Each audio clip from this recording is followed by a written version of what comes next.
Hello दोस्त, हमने पौधे की आकार की पढ़ रहे थे। तो जिसमें बहुत ही इम्पोर्टेंट हम पढ़ेंगे, जड़ तना पत्ती पढ़ चुके थे। अब हम पुष्प पढ़ते हैं। पुष्प यानी फ्लावर। ये पौधे का सबसे महत्वपूर्ण भाग होता है फ्लावर, क्योंकि इसके द्वारा ही प्रजनन भी होता है और नए पुष्पों का विकास, नए पौधों का विकास भी होता है। तो यह सबसे इम्पोर्टेंट होता है और इससे अच्छे क्वेश्चन, इम्पोर्टेंट क्वेश्चन भी बनते हैं। लेकिन हम बता रहे हैं आपको, जितना हम बता दे रहे हैं एकदम प्योर क्रीम ही बता दे रहे हैं आपको। बस इसके बाहर आपको नहीं पढ़ना, बस ये शब्दों को ध्यान में रखना होता है। इनमें सभी शब्दों को ध्यान में रखना कि किस शब्दों का प्रयोग किया जा रहा है। तो हम देखते हैं कि ये पुष्प क्या होता है, पौधे का क्या होता है, जनन अंग होता है।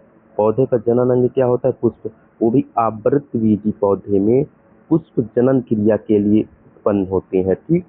तो जनन क्रिया यानी प्रजनन के लिए, नए पौधों के विकास के लिए पुष्प जिम्मेदार होते हैं। ठीक। तो पुष्प में हमको क्या क्या चीजें ध्यान रखना होगा। पुष्प में मुख्यतः हमको 4 पार्ट पढ़ना होगा। क्या क्या? बाह्य दल पुंज, दल पुंज, पुमंग और जायांग। इनका उतना ही इम्पोर्टेंट हिंदी है जितना अंग्रेजी इम्पोर्टेंट है शब्दों का। बाह्य दलपुंज को अंग्रेजी में कहते हैं कैलिक्स, दलपुंज को कहते हैं करोला, उमंग को एंड्रोसियम और जायंग को गाइनेसियम। ठीक। तो कैलिक्स, करोला, एंड्रोसियम, गाइनोसियम और बाह्य दलपुंज, दलपुंज, उमंग, जायंग। यहाँ पर देखो एक शब्द पुंज लगा है, यहाँ भी पुंज लगा है। पुंज मतलब होता है बहुत सारा। तो कोई एक ही चीज जब बहुत सारी हो जाती है तो वो पुंज बन जाती है, गुच्छा जैसे। जैसे देखो अंगूर ही, अंगूर के छोटे छोटे अंगूर होते हैं और जो बहुत सारे अंगूर मिल गए तो अंगूरों का गुच्छा हो जाता है।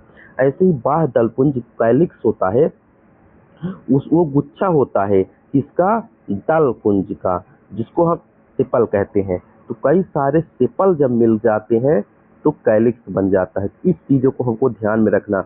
ऐसी सेम जो पेटल होता है, एक होता है जिसको पेटल बोलते हैं, जब कई सारे पेटल मिल जाते हैं तो उसको कैरोला यानी दलपुंज कहते हैं। दल, जब कई सारे दल मिल गए तो दलपुंज हो जाता है। ऐसे ही कई सारे पुंकेसर यानी स्टेमन होते हैं और वो जब एक साथ कई कई सारे मिल जाते हैं उसको पुमंग यानी एंड्रोसियम कहते हैं। पुंकेसर मिल जाते हैं बहुत सारे तो पुमंग होते हैं। सेम ऐसे ही कार्पेल होती है जो कि स्त्री भाग होते हैं, स्त्री केसर होते हैं। उन्हों जो है बहुत सारे स्त्री केसर मिलने के क्या बनाते हैं, गाइनेसियम। तो ध्यान रखना, पुष्प में एक ही चीज बहुत सारी चीजें मिल जाती है तो एक चीज का अलग नाम है, और जब वो सारी चीज मिल जाती है तो उनका अलग नाम हो जाता है। तो इन सारे चीजों को ध्यान रखना कि दल पुंज किससे मिलके बनता है, दल से। उसको अंग्रेजी में क्या कहते हैं, पेटल। दल पुंज जो होता है, कई दल पुंज मिल करके जो दल होते हैं, कई दल मिलके दल पुंज बनाते हैं। और बाह्य दल जो होते हैं, कई बाह्य दल जो होते हैं, यहाँ पर बाह्य दल होना चाहिए, तो बाह्य दल होकर के मिलते हैं, बाह्य दल पुंज होते हैं। तो ध्यान रखना। ऐसे ही स्त्री केसर को, ये जो कार्पेल, कार्पेल को, स्त्री केसर को कार्पेल कहते हैं। और एक नया शब्द भी है इसको क्या बोलते हैं, पिस्टिल। ये देखो पिस्टिल। तो एक नया शब्द भी है, कार्पेल को पिस्टिल भी कहते हैं। ये शब्द जो है ध्यान रखना, ये शब्द बार बार पूछते हैं। तो बाह्य दल, बाह्य दल मिल करके बाह्य दल पुंज बनाते हैं। यहाँ पर दल पुंज हटा कर बाह्य दल लिख लीजिए, बाह्य दल। क्योंकि बाह्य दल मिल करके बाह्य दल पुंज मिल जाते हैं, और दल मिल के दल पुंज, बाह्य दल मिल के बाह्य दल पुंज। ठीक। ऐसे स्टेमन मिल करके इंडोसियम। तो हमको ध्यान रखना, पहले 4 पार्ट, कैलिक्स, करोला, एंडोसियम, गाइनोसियम। अब इनके एक एक भाग को देख लेंगे, सेपल, पेटल, स्टेमन और कार्पेल या पिस्टिल। अब देखो सेपल और पेटल, सेपल और पेटल जो मिल करके क्या बनाते हैं, सहायक अंग है। ये फूलों को सहायता प्रदान करने वाले अंग होते हैं। और स्टेमन और कार्पेल या पिस्टिल ये आवश्यक अंग या प्रजनन अंग होते हैं। आवश्यक अंग या प्रजनन अंग होते हैं, मतलब प्रजनन में भाग लेने वाले होते हैं। तो ध्यान रखना, मुख्य इम्पोर्टेंट पार्ट इनका यही होता है, स्टेमन और कार्पेल। अब इनसे ही हमको क्या मिलेगा, नई चीजें मिलेगी। एक एक चीजों को हम, इन सभी चीजों को एक एक के बारे में पढ़ेंगे, इनका क्या कार्य होता है, क्या उपयोग होता है। ठीक। तो बाह्य दलपुंज के बारे में हम सबसे पहले देखते हैं। बाह्य दलपुंज या कैलिक्स, ये सबसे बाहरी भाग होता है। पुष्प का सबसे बाहरी भाग नीचे हरा हरा भाग होता है। हरी हरी पत्तियां जो होती है पुष्प के जिसमें पुष्प रखा रहता है उन पत्तियों को कहते हैं कैलिक्स यानी बाह्यदल पुंज। पुष्प के अंदर वाले भाग को क्या कहते हैं, सुरक्षित रखता है। और बाह्यदल पुंज में कई सारे बाह्यदल होते हैं जिनको सेपल कहते हैं। बस इतने सारे हमको चीजें ध्यान रखना होगा, बस इसके बाद कुछ नहीं।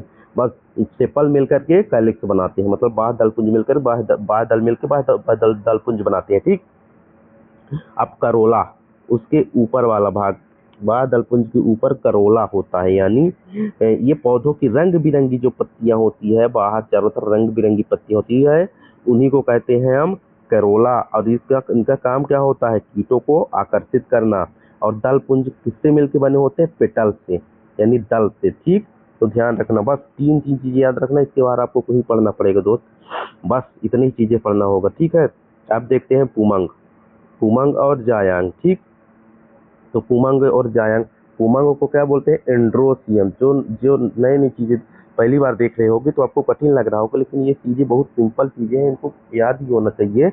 एंड्रोसियम, एंड्रोसियम को क्या कहते हैं, पुमंग कहते हैं। ये फूल का नर जनन अंग होता है। देखो फूल दो तरह के होते हैं, एक लिंगी भी, बहुलिंगी, द्विलिंगी भी। जो द्विलिंगी पुष्प होते हैं जिनमें मादा और नर दोनों एक ही पुष्प में होते हैं, तो उसमें पुष्प का नर जनन अंग क्या होता है, तो आपको क्या बोलते हैं, एंड्रोसियम।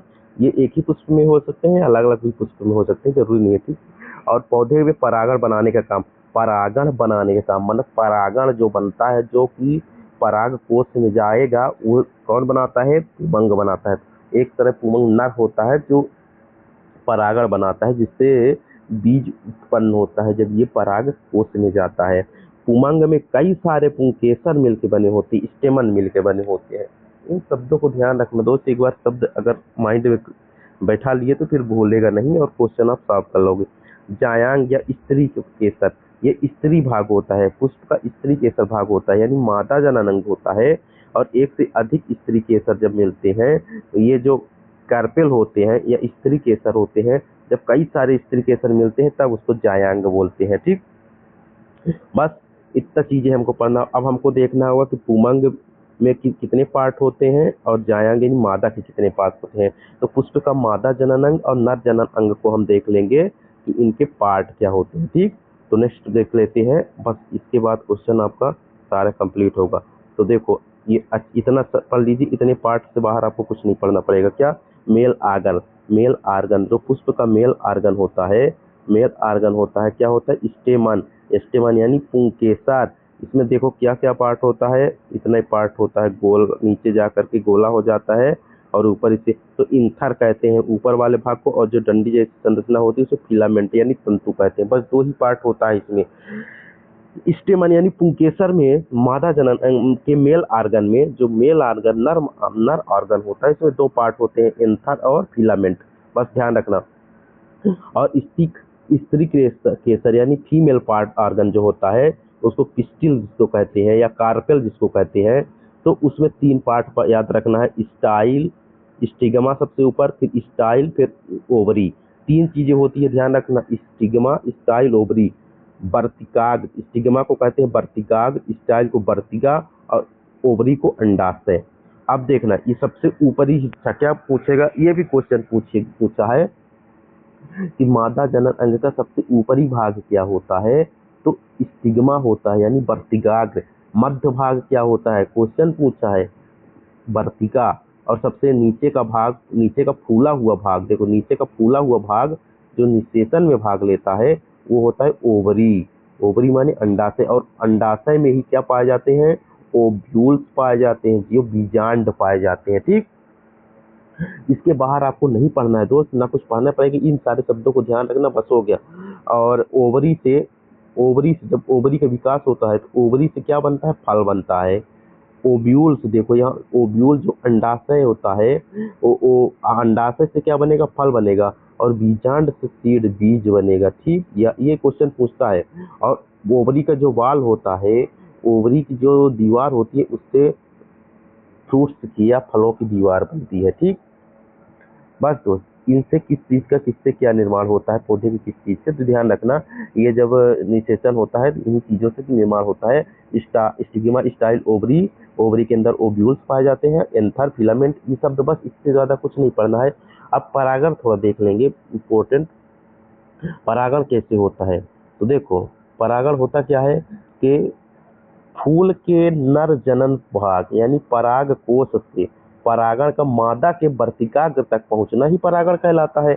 मतलब जो नर जनन अंग से निषेचन से बना है पराग कोश, उसको पराग कण जो बना है पराग कोश से, उसको मादा तक पहुंचाना ही परागण कहलाता है। और ये परागण कितने प्रकार के हो सकता है, कितने भी प्रकार से पहुंच सकता है।